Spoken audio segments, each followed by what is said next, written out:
All right. Good evening, everybody. Topic number two. I have it listed underneath in the topic of this go live that I have going on. I decided to go ahead and stand up a little bit today, and I have somewhat of, I guess, note cards, let's say, to kind of try to keep track of some of my ideas, and hopefully I'll keep them all together. And as we get through this as one. All right. So. Elegantly Inadequate is the name and the title of eventually what will be my book. In the process, I think I told you before, in regard to something being imperfect or being imperfectly perfect. That's how I kind of look at it, is that we are, no doubt about it, far from perfect human beings. We have faults, we have things in our lives that, no doubt about it, that are not one of worldly things, and we are, as we go through life, defined as being kind of put into a bubble of sorts in a certain way. So I truly believe we are not designed to be perfect, and quite frankly, not by the, at least not by the world standards. I think it's impossible to live up to the standards of what the world exists as, to be perfect, and I think that kind of defines us to be really, truly, and look within ourselves, for ourselves to be perfect with our own minds, and saying to be acceptable, allowing us to be the human beings that we're meant to be within the world. So there's no doubt about it, there are some things that are unexplainable as we go through life. And I think it's fine to try to establish and find meaning as we try to go through life, but realize as we're doing these things, it's okay and perfectly fine to be imperfect. I think, we can't live to perfection. It's impossible to be perfect. And here's a prime example, obviously. No matter what you do great in the world, you're always going to find somebody that is not happy with your greatness. Even if you're, Mother Teresa, even if you're going through life, Gandhi, you have people that truly hated, wanted to kill, didn't live for, didn't understand what he was processing. So, or what he was the message he was trying to convey. So you're going to always have haters. You're going to always have people that are not accepting of who you are. So I think ultimately it's truly important for you to go through life and be accepting of who you are as a person.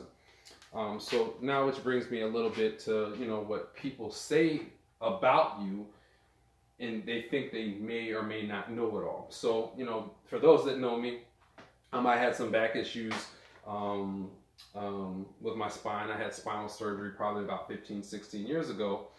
And one day in class, one of my students, and some of you guys know who the person is, said, "Hey, Mr. Person, you slow." You said, "You slow and old." I said, "Oh yeah, I'm slow and old, of course. For those who don't know, I have a very competitive side to me." So I'm like, slow and old? Okay, I got you, slow and old. Let's race.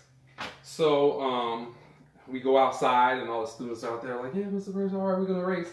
So we get on the line.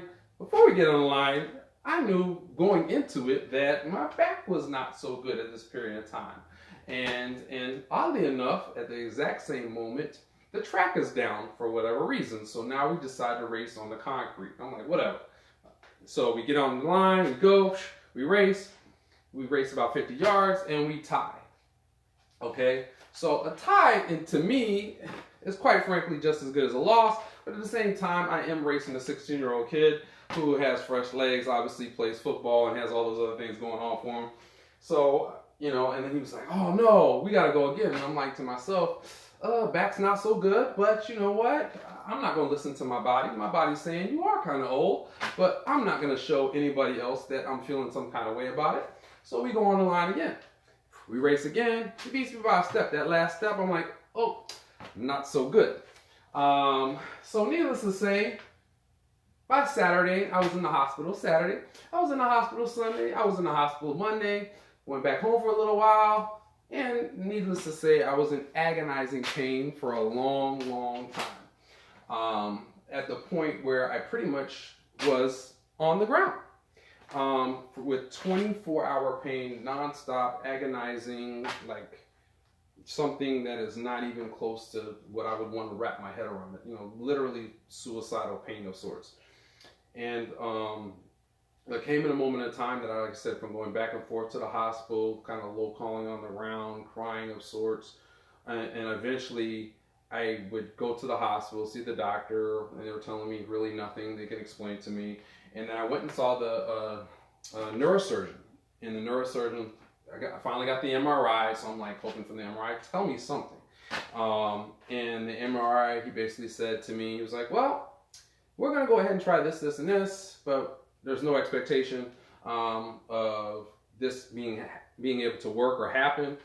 And so I'll see you in a couple weeks. I'm like, a couple weeks? You don't see that I can't even stand up. I'm like crawled over, bent over, like just, just in horrible, agonizing pain. And he's telling me a couple weeks. Like, I'm like thinking to myself, well, how in the heck am I going to maintain a couple weeks? Like, I'm having a hard time living right now. And he said, okay, so in a couple weeks we'll look at the things, and then we'll see about having surgery. We'll see about putting the splints in your spine. We'll see about like putting the metal back there and seeing what we do. So, for those that don't know, my life, I live by a higher standard. When somebody tells me that I can't do, or that's not feasible, or that's not possible, I still hold on to my faith to believe that, you know what, you're just a human being. You could be absolutely wrong. I can't be guided solely by what you're telling me right now.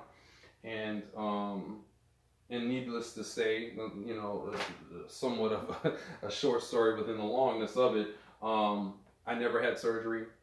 I went back and saw the doctor again. My back, actually, what happened was I completely ruptured both my spine, within my spine, my L4 and my L5 again, and a part of another nerve. They said I obliterated the nerve. And that's what caused it. It pretty much ruptured throughout my spine, and there was particles and pieces of my spine. But now, I have pain from day to day. Some days are better than others, but you talk about the power of belief and prayer, and how things happen. My actual spinal cord fused back together naturally, so the bones, like I don't have the disc back there anymore, but they naturally, and he said if it dropped if it dropped forward, there was nothing they could do. If it dropped back, then it's good. Well, lo and behold, it dropped back. His words and what he said, you talk about believing in others and believing in certain things, they don't always get it right. And I think there are other people that are in your life, no doubt about it, as you go through life, that they don't always have it right either. And one of the things in regards to my own testimony, I have a lot of them. I was broken, no doubt about it. I was definitely in terms that I don't know how I would go through life and everything else. And therein lies the power of prayer, no doubt about it. So I wanted you to take a moment to also think about one other thing. Is as I, in my career as a law enforcement officer, there are certain things that are obviously designed to say you are who you are. And I think if you just take a moment real quick with me, if you take your hands, okay, the inside of your hands, your palms or whatever, and you look at them, and it's going to be obviously hard to see, to the visible naked eye, but on your hands, on your footprints, okay, and your fingerprints, that is imprinted solely to you, which makes you the individual that you are. Nobody else in the entire world, not your brother, not your sister, even if you're identical twins, nobody else is imprinted as you are. Nobody. Okay? So how are we supposed to be defined to say within the world, that we can't be individuals? And I think as you go through life, you hold true to you being an individual, have faith and belief in who you are as a person is wonderful. It's explicit. It has so much greatness. We can look at identical twins as we go through life, and they have the same DNA, but they have different fingerprints. And even though we come from potentially as siblings, the same mother and father, we're made up differently within the womb. You know what I'm saying? Like, and if you look at your different siblings and stuff like that, we've all been imprinted differently. So what I'm saying to you, which is most important, is that as you go through life, allow your indifferences to lead you in so many ways. Allow yourself to be able to be okay within your own skin, knowing that, the differences that you hold and the ideas that you may have, the passion that you may direct you in life, that it is so important to be accepting of those things. Now keep this in mind, obviously, is that as you go through life, there's going to be things that will stop you, that will prevent you from doing the things you want to. And typically, believe it or not, it's not somebody else. And I talked about this a little bit last time. It's yourself allowing yourself to settle in saying you're not good enough, you're not smart enough, you don't have value in who you are, and it's okay to go to work and be bored just as long as I make money. It's okay to live in a house that I don't want to live in. It's okay to have friends around me that are not worthy of my friendship, and we allow ourselves to settle. So what I'm asking you today, that as you're trying to progress and find meaning in your own life, don't settle for who you are. Settle and don't live in mediocrity. Don't live in a moment in which you're saying that you are at your pinnacle of success and you can never grow and become greater and never grow and become more. I think it's so important is to say continue to live in a way in which that no matter how great you have become, there is still forms of education and things that you have not seen. There's still things that you have not felt. There's still things that you haven't, been aware of. And the only way you can see more of that is to be able to allow yourself to continue to educate yourself. I think it's so important to always find education, always find meaning. Don't be accepting of just the things that are told to you, and transpire to be more as you go through life. I thank you for your time today.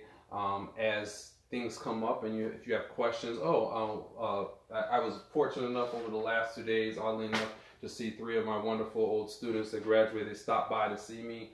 So shout outs to them. I always love when my students come by to say hi, to let me know how they're doing. And oddly enough is I had one of my students that came by today and had something to do with FAFSA issues, and hopefully all that works out greatly for her to be able to then continue to push forward within her education. I think it's going to be spectacular for her.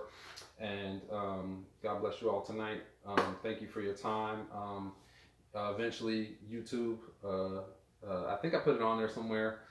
If you want to go check this out, this later on, go ahead and go on YouTube, subscribe. I don't know how often I'm going to be doing these. I've had a lot of thoughts as I sat down, and things are coming into my head. So I hope to be a light in hopefully your life at some point in time. And I hope to be able to help you along the way in the best way that I can potentially feasibly know possible. So thanks again. I appreciate all you guys. Love all you guys. Have a beautiful, blessed day. Tomorrow is Friday. It's Friday. Okay. You guys take care of yourselves. Bye.